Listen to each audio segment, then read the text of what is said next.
ஒரு நாளைக்கு நம்மளுக்கு 24 ஹவர்ஸ் இருக்குது இல்லைங்களா? அதை யாரெல்லாம் எப்படி யூட்டிலைஸ் பண்ணுறாங்கன்றது இருக்குங்க.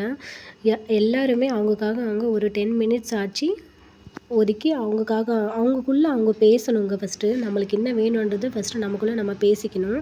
நம்ம தனியாக இருக்கும்போது அந்த 10 மினிட்ஸ் நம்மளுக்கு என்ன வேணுன்றதை ஃபஸ்ட்டு லிஸ்ட் அவுட் பண்ணணும். அச்சீவ்மெண்ட்ஸ் எல்லாம் ஃபஸ்ட்டு ஒன் பை ஒன்னாக நம்ம எழுதிட்டு வரணும். அந்த மாதிரி எழுதும்போது நம்மளுக்கு என்ன வேணுன்றதில் நம்ம தெளிவாக இருப்போங்க. ஃபார் எக்ஸாம்பிள், நீங்கள் சமைக்கிற உமனாக இருந்தீங்கன்னா, நீங்கள் சமையல் பண்ணும்போது உங்கள் க்ரோசரி ஐட்டம்ஸ் என்னெல்லாம் இல்லைங்களோ நீங்கள் லிஸ்ட் அவுட் பண்ணுவீங்களா? அந்த லிஸ்ட் அவுட் பண்ணதை நீங்கள் வாங்கிட்டீங்கன்னா ஒரு டிக் பண்ணிப்பீங்க, இதெல்லாம் வாங்கிட்டோன்னுட்டு. அந்த மாதிரி நீங்கள் அச்சீவ் பண்ண கோல்ஸ் எல்லாம் நீங்கள் லிஸ்ட் அவுட் பண்ண கோல்ஸில் அச்சீவ் பண்ணது எல்லாமே நீங்கள் லிஸ்ட் அவுட் பண்ணதில் டிக் பண்ணிகிட்டே வாங்க. ஓகே, இது நான் அச்சீவ் பண்ணிவிட்டேன், நெக்ஸ்ட் என்ன இருக்குன்றதை பாருங்கள். நீங்கள் ஃபஸ்ட்டு மைண்டை கிளியராக வச்சுக்கோங்க. என்ன வேணுன்றதில் நீங்கள் தெளிவாக இருங்க. அந்த மாதிரி இருந்தீங்கன்னாவே நீங்கள் கண்டிப்பாக சக்ஸஸ் அடையலாங்க. நீங்கள் ட்ரை பண்ணி பாருங்கள். ஃபஸ்ட்டு பேப்பர் பென்னை எழுத ஸ்டார்ட் பண்ணுங்கள்.